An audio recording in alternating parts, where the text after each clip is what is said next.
Hello, everyone. Charlie, Brady, Garrett, Tar in the back. Squad.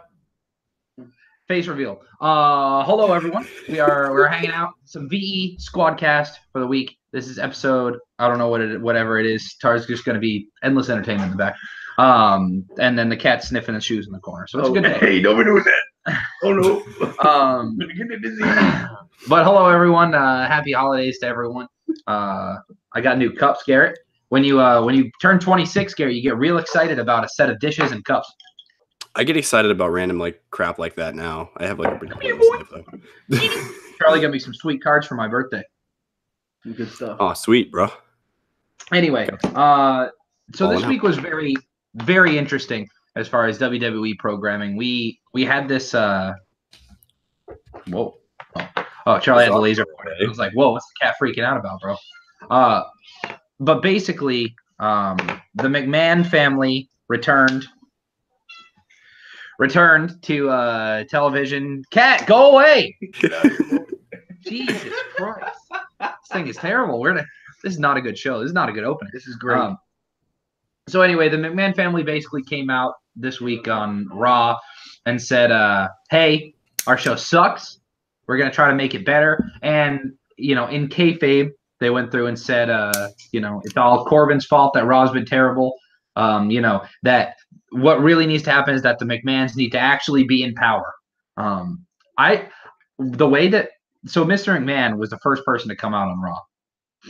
And he started off by saying something along the lines of, I realized I can't do this all on my own anymore. And that maybe it's time to give up some power kind of deal. I was like, oh my God, is he about to come out and be like, Triple H is officially running WWE? And he were to just pull back the curtain and be like, I'm taking a step back. I'm going to work on football and just kind of shoot it straight to everyone right then and there. But before you go on really quickly, I just want to say everyone would support that. Oh, absolutely. And that's really what it is. So basically, the McMahon family talking about Vince, Stephanie, Shane, and Triple H all came out and they said they're all gonna try to make the effort to be at every Raw and Smackdown and make sure that the show is what we want, and that they're officially gonna start listening to the fans. The cat is going in on shoes. Do we? You gotta. You'll have to tell me. Can I see the cat? You can see it. All right. So this week, they just said we're gonna start listening to the fans. You guys can get a cat cam while we're doing this. And we saw this happen right at the very beginning of the first match. We had a tag match, and the fans called for tables, and they ended up getting the tables. Dude, I can't concentrate. What is it doing? Oh, that cat is lost its marbles. All right. So, Garrett, what do you think about the message to fans, first and foremost? What do you think about the message of, hey, we're going to start listening to fans. We're going to change our programming, not talking about what happened after, but just what do you think about the message in and of itself? Well, it's funny because, you as a wrestling fan usually hear this a couple of times every 5-10 years or so. As weird as that sounds. Every so often, and I think it's actually been a couple of times recently, that we've had them basically have to come out and address that the show's writing has kind of slipped. And this was one of those times that I definitely know I've seen before from maybe not Vince, but other people that are supposed to be, management or whatever, at least on screen. They're always like, oh, we're going to make things better. Either that person's going to get fired, which is what happened, obviously. Or so it's like, it's like a broken record, man. I'll believe it when I see it, Brady. Is that where you are? I mean, really, I've heard this so many times over the years. Yeah, honestly, and we'll talk about how the show ended up going, but I mean, it's a good message, and I understand they can't come out and just pull back the curtain that much like I wanted them to do. They can't say, hey, you know what, we need to, we've been terrible. They put it all on, like, Corbin, for example, for Raw. They said that basically they need to be more in charge. So in kayfabe, they're saying that the McMahons haven't really been around. They've been too hands-off, and now they're going to be hands-on. So, I don't know. Okay, what about you, Charlie? I mean, one of the issues that they're even having still is the problem is not the talent. And you even kind of saw that address when they said there's 6 NXT people and 2 people coming back. They're saying, oh, it's, we got to get more people here. They're calling people up from NXT that suck in NXT. I mean, it's going to be none of those. I don't know. Well, the report was about NXT call-ups, and we'll talk about it a little bit in a second. So it's like, Williams touchdown. it's just kind of weird. So I don't know. They think the problem might be with the talent, and we have Mustafa Ali called up, so that's really 9 people. Yeah. They have like the best physique in wrestling, according. I think it's Alvarez that said that about EC3. EC3, oh my God, he's great. EC3, I think, is the only one that's gonna have a chance to really even get over. Yeah, the report was that the guys that got called up from NXT were all the ones that had the best characters. Like they were more character based, which is true because we've got Nikki Cross, we've got EC3, as we said, we've got Heavy Machinery, which I think those guys, like they're going to be that mid card team that's going to get beat over and over again, but it's fine. I was hoping it would. If they were going that route, I wish it would have been the Street Profits. But yeah. I think Heavy Machinery still, because both those teams are going to be comedy based. Yeah, they're going to be faces that hopefully they don't treat like No Way Jose. Because again, that's a comedy based guy who was on the low card in NXT that they called up way too early. Absolutely. And who? Lacey Evans. Yeah, she'll be okay. But once again, the good thing I think about these call ups, and Garrett, I'll throw it over to you in a second. But I think to me, the good thing about like Lacey Evans, for example, getting called up, there are too many times in NXT where people are called up that were top people in NXT, and then they get to WWE and they're mid carders. Lacey Evans was not spectacular in NXT, so she's not coming in with all this hype. So if she ends up being a mid carder, that seems to be a success to me. Yeah. Oh, absolutely. And I think another thing with someone like Lacey is like, as a heel character like that it sits at a mid card, you could be like the Miz one day and you just work your way up the mid card until you get a title shot, you know? The interesting thing about the women's division a lot of times is there is no mid card title unless they come up with, and I hate people that are going to probably disagree with this, but if there is a women's tag title, that will become the women's mid card title. So not that won't be still an important, it's still a heavyweight belt, but anyway, point being, I think someone like that can thrive. I think the person that's going to benefit the most out of this, probably no matter where he lands, is probably Lars. Just because I think he's for sure going to SmackDown. They got to keep him away from Strowman. I agree. Lars SmackDown, the others to Raw. If I were taking, I agree that he'll probably go to SmackDown, but even if he lands on Raw, it'll work. I think so anyway. Maybe not if Strowman's back at the same time necessarily, because you can't avoid that. But anyway, point being, he's going to have a huge spot in the Rumble. I wouldn't be surprised if he doesn't. That would be a great way actually to debut the guy if you think about it. If you just keep him off TV until then, and then just Rumble, boom, like number 15 or something. I don't know. Oh yeah. Anyway, yeah, I think overall this will help, but I don't know. I don't know if it's what they were hoping would be when they announced this. I'm actually kind of sad they announced EC3 earlier. I was hoping he'd debut at 3 in the Rumble. Go the AJ Styles route. AJ Styles is 3, right? He still might, yeah. I mean that would be the best way to do it, but it would have been a surprise. Now people know he's on. There's no way Sami Zayn's returning like anytime soon. He's still so messed up. Yeah. They said 16 months on his injury. They're already doing promo packages for him. Maybe he'll be back on like on TV role or something. That was part of their idea of like they felt like they had to do that.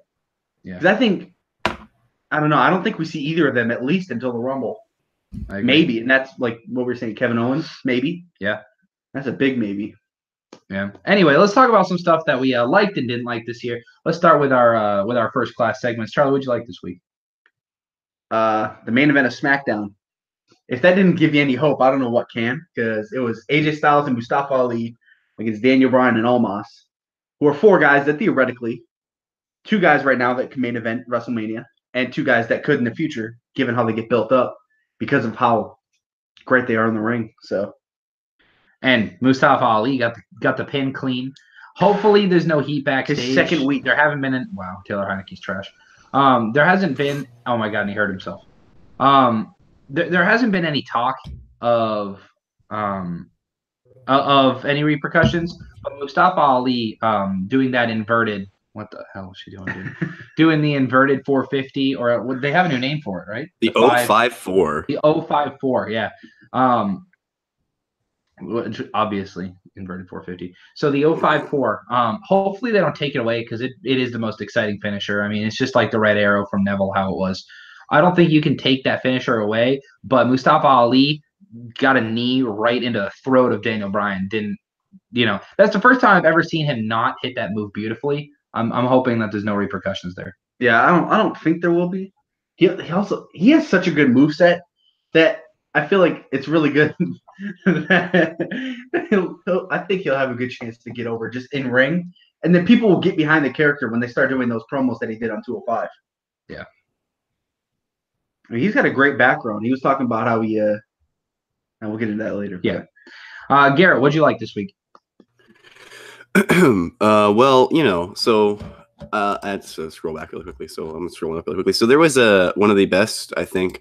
What do you call these kinds? I guess like the out of nowhere spot. I don't know, like you jump out from behind somebody when it's dark, basically. Yeah, I don't know. Run in. It's a run in, I guess. Yeah, anyway, yeah. The best, probably one of the best run-ins recently, where Bobby Lashley decided to mock. Obviously, Elias. So there's, he got his lighting people to rig up the lighting the way he does for his shows. Shows. I said I'm using air quotations. Obviously, you can't see it. But anyway, and they go on talking about how Elias is terrible and how Bobby Lashley has the best physique in wrestling.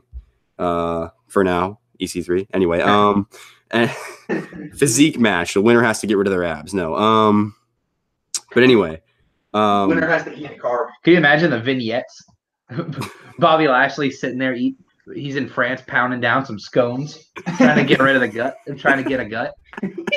That would be awesome. Great. That would be great. That'd be great.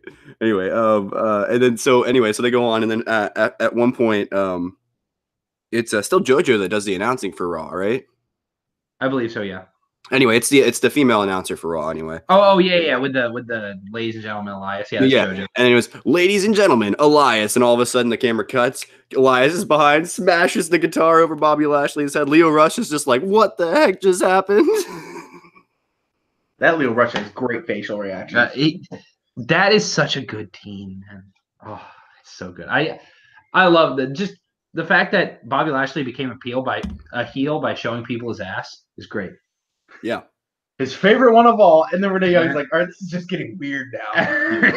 It was Renee's been good. Renee is the only, first of all, 3 people is too much for any show announcing. 2 is good, but she's the most unannoying third person I've ever seen in a wrestling commentator booth.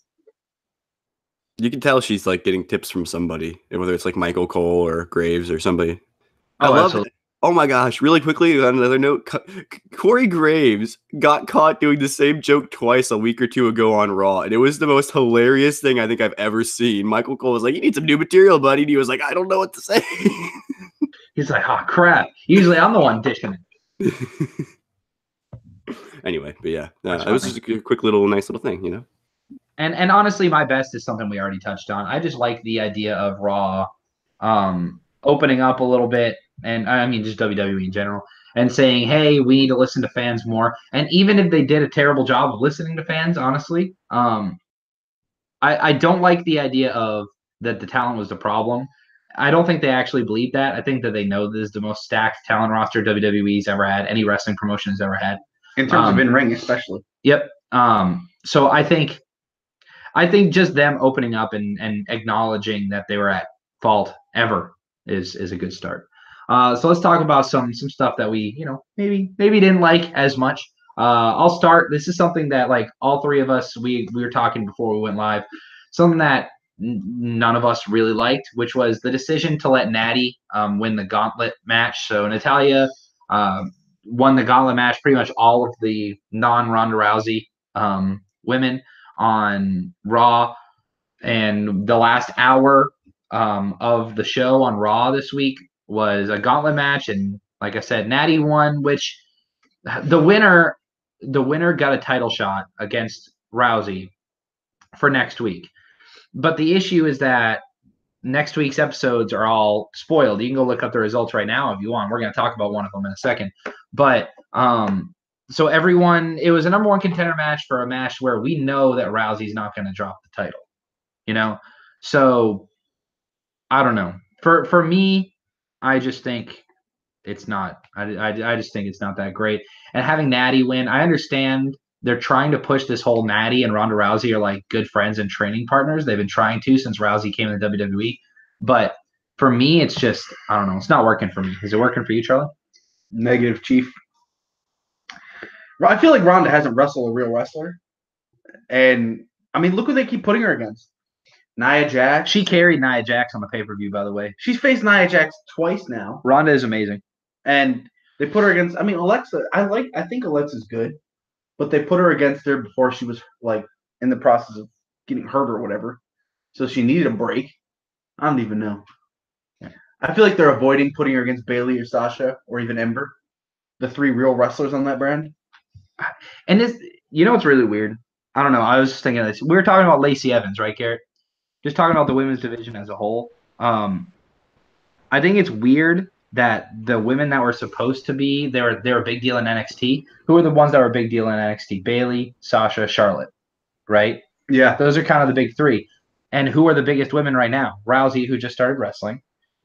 Alexa Bliss, who was supposed to be nothing. Carmella, who was supposed to be nothing. And Becky. And Becky, who was kind of the ugly stepchild of that whole That's how thing. they treated her. Yeah. And then Asuka's been buried too. So it's kind of weird that. I didn't find any related memories. Asuka has, but they're starting to. I think they realized they messed up. Right. But I'm saying they're just now getting Asuka right. It's just kind of funny. It's like the less that they write for the women, the better off the women end up getting. And then they get to the top and they suck again. It's really weird. Yeah, I mean, one of the things I think is really interesting that you pointed out is that when they try and build these female stars up, what they don't realize is that we are general wrestling fans over the last like 3 years that we've been like discussing, you know, like it's been 3 years for me and you, Brady, since we started discussing wrestling again, and then 2 years for the podcast or something like that. We've always noticed that the wrestling community has gotten a lot more tighter knit. We're a lot more. There's no such thing as a difference between a wrestling fan and an internet wrestling fan anymore. If you're a wrestling fan, you are that into it at this point. Everyone else is left. The general fans are more or less gone. They get pulled in and out at this point. So we're treating them like we treated wrestlers before. They get the proving ground. We're not going to take what WWE shoves down our throat. Give me what you got. And the people that have gone out and gotten other people you talked about. Alexa went on one of the craziest runs in the Raw Women's Championship that we've had, including when Charlotte and Sasha were going back and forth. She just grabbed for it. Carmella proved herself completely when no one thought she could be a good champion when they just shoved the strap on her. Just proved everybody wrong. Yeah, and then all of a sudden she's great. Yeah, and now she's in one of the best babyface gimmicks on SmackDown, or at least one of the most funny ones, you know? And so on and so on. So it's like, yeah, I mean, it's like, well, what do you do with the women's division at this point on either show? You gotta, I think, create that tag division. I think that's what's missing right now is that other thing for other people to prove themselves with, because you can't just go out there on the mic. They already given all that to people that can just go out there and prove that they're great and that don't need the titles anymore. You got to have people that can transcend, and sometimes you need a tool for that. Like, that'd be perfect for the Iconics right now. They're not on TV. Imagine them with the belts coming out every week being like, we are the best champions that have ever been. We're the longest reigning SmackDown women's tag team champions. You know what I mean? It's been a week. It'd be so good. Anyway, just moving on for the sake of time. Charlie, what's something that you didn't like? I thought them just kind of giving a nonchalant reason to let go of Paige. They just kind of, I don't know. I had no idea. I don't think that many people knew going into SmackDown. I can't imagine there was a single person on Twitter that was like, Paige sucks as GM, get her out.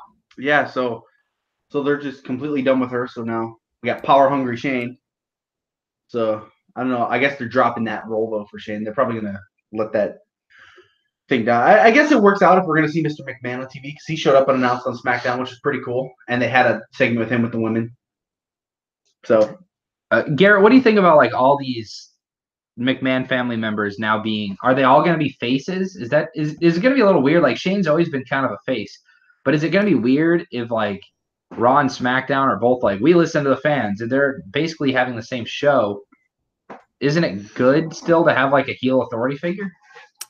I think it's good to have somebody behind this. I mean, someone that appears to be behind the scenes that's a heel. It doesn't necessarily mean you have to have a heel authority figure. I mean, the authority figures are always gonna kind of have to be heels because they always write these little things in there like, I have to do this thing. I'm sorry. I just gotta get the rematch or whatever, you know. There's always these little things that make them kind of, even though they're like popular as the faces, they still have to do things that necessarily the faces don't always like. Yeah. So I think they'll always have that air to them. I don't think Vince will be happy if he doesn't turn heel again at some point before he's done. He'll screw over the next big baby face. He'll screw over all. Let's just put Big Show as GM. Then he can be whatever he wants. I was really hoping for Matt Hardy. Side note. Yeah, a lot of people were thinking Matt Hardy might have been announced as the Raw GM. I think everybody was wanting the people that were talking about producing potentially, because that's essentially, people forget the GM job. While it's a job that's an on-screen role, you still are pretty much a leader backstage. Yeah, more or less, you have to be, because everyone looks to you. You know, they're like, "Hey, what are we doing?" And you're like, "Da da da da da." You know, that's another reason. It's kind of weird that Bray Wyatt's been like, he's healthy, he's good to go. He has been for months. Bray Wyatt GM SmackDown Live. What do you want? Because if you see, like, that would be kind of funny is if the GM's office, like, Bray Wyatt was never there. You had to, like, summon Bray Wyatt for him to come and give you a match. You have to make it just like a pentagram. A pentagram with, like, some Wyatt family masks, and then he appears out of some smoke to give you a match. But no, it's kind of weird with Bray Wyatt, because if you hear people mention locker room leaders, people, the names that I always hear are Roman Reigns, Kane when he's there, Big Show when he's there, and Bray Wyatt. Those are kind of like the ones, like, you don't even really hear much about, like, John Cena. AJ Styles kind of keeps to himself. Daniel Bryan kind of keeps to himself. It's one of those things you hear about Bray Wyatt being, like, so popular and a great role model and mentor and everything for people backstage. And it's weird that Bray Wyatt's not on TV. But Garrett, what were you not feeling this week? So I don't know why. My most distinct memories are from Raw this week, because I watched it like on Tuesday. I didn't watch SmackDown until like last night. It was rough. But anyway, so there was a fatal 4-way match on the Monday Night Raw where they had it was for the number one contendership for the tag teams, because I don't know, they just more or less came out and said, yeah, we realized the Revival are better than everybody else, and that everyone likes the Revival more, so we're just going to give the Revival a title shot. Basically is what they said. Then they did that. Seth Rollins is the one that really got Revival this little bit of a push. That's the only reason they're giving Revival a chance, because Seth Rollins, specifically the week before, came out and told Corbin that the Revival need to be pushed now. Lucha House Party rules suck. Oh, that I absolutely agree, too. I love that. I don't know why people had a problem with that promo, because it wasn't one of the authority figures, I think. And then the authority figures come out and say the same thing. People still have a problem with it. I think what we're learning is the WWE audience just doesn't believe WWE anymore. Yeah. So, like, right, the Revival example, the Revival is getting a push, but will their title run feel earned? Not really. I don't think. I don't know. When you grind like they've been, it's kind of hard. It's weird. Yeah. I mean, look, Bobby Roode and Chad Gable were just in a 7-week thing with the Ascension every week, and then they finally get their gimmick going, and now they're champions, and it feels kind of right. Agreed. But does that going to feel right to end it just for the Revival so they can shove their straps on the right guys?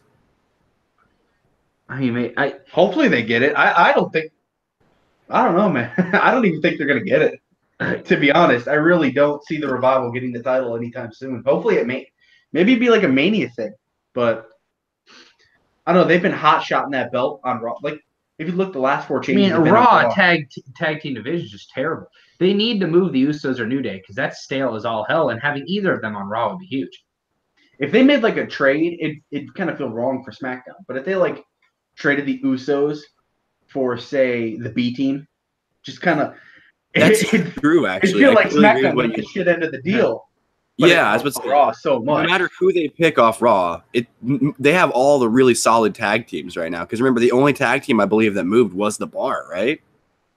I still just say that would be so cool on every pay-per-view if you had a cross-brand match and the loser of the match had to go to the other brand. Oh, I think that would be so cool. Like, if you had to pick the GMs had to pick a representative, or they could pick the representatives for the other team. If they came out and Stephanie was like, I want the Usos, perennial champions, and Shane McMahon was like, oh, all right, I pick the I pick the B team. Because B team's not going to beat them, so I guess we'll just take the B team. Then B team pull off a stupid victory against the Usos, and Usos going to go to Raw. Oh, look at that! You're done. It'd be really funny. Can we all agree we'd be upset if Heavy Machinery goes to SmackDown? Oh, absolutely. Raw needs tag. It'd be help, man. ridiculous, right? Yeah, there has to be some shifts next superstar shakeup in tag team land. Well, that's what I was hoping would happen on Raw and SmackDown. The other thing I'm really disappointed in is they haven't even announced Royal Rumble entrance yet. Usually that's what happens. Now that Royal Rumble's the next pay-per-view and it's coming up really soon, you would think that on Raw or SmackDown, that's what I told Charlie. I was like, dude, I'm excited for Raw and SmackDown. I just want to see who's starting to get announced. The only people that we know right now are R-Truth and Carmella. Yay. Dude, you can put money on this. R-Truth is going to try and enter the women's Rumble at 30. Absolutely. If that doesn't happen, Missed there's no way R-Truth is coming out at 30 for the men's. I just do not see it happening. I think it would be great if Bray Wyatt jumped him backstage and took a spot. That's how the Rumble works, man. They got to keep rolling. That'd be so good. Anyway, we're gonna move on. We're gonna make some music. Tom Brady threw another interception. Perfect. He's so bad this year, but you know, night on Saturdays, Patriot on Sundays. Amazing shirt. Great shirt. All right, Garrett, what are you doing for the holidays, man? Just going hang out with some family, playing some video games. Been getting some sick Madden clips lately. Playing on easy difficulty because I don't have time to pay attention to what's actually going on. Just throwing touchdowns. But I got Braden over here getting me gold snipers. So. Oh, nice. But yeah, no, just looking forward to. I know one of the things I'm getting is Dead Island, and I don't know if you remember back in the day, I used to spend like 20 hours every 2 days on that game. Like, it was ridiculous. But anyway, yeah. I don't think I ever tried that one. Dude, Dead Island is really fun. Not gonna lie. No, it's fun, and it's really, really time. Like, you can lose a lot of time playing that game because there's just so much to do. And it gets really difficult in some spots, which is Yep. Nice. You get stuck. Oh yeah. Well, I've actually gotten I've played enough. I've gotten fluid enough with the combat, but there's still times where I'm just like fighting those giant tank-looking dudes, and I'm like, I'm dead. Yep. But anyway, yeah. What about you guys? All right. We're hanging out today. I gotta get some last-minute Christmas shopping done tomorrow on Christmas Eve. I'm gonna brave some crowds. And other than that, same thing. Going to see some family. Me and the girlfriend already went over to my dad's house the past couple days, so I just got back and gonna chill. We're gonna make some music. Gonna go see my family over on the East Coast. That's about it for me. What are you doing? Time to call the police. Notify local authorities. There is a cat burglar. I heard there was a man who lives across the street who's boneless, and he's got no legs. So we'll see what happens. Hashtag boneless holiday. Boneless holiday. Talking about staying safe, children. Anyway, happy holidays to everyone. We're probably going to take the next week off. Spoilers, Rusev wins the title next week. See ya.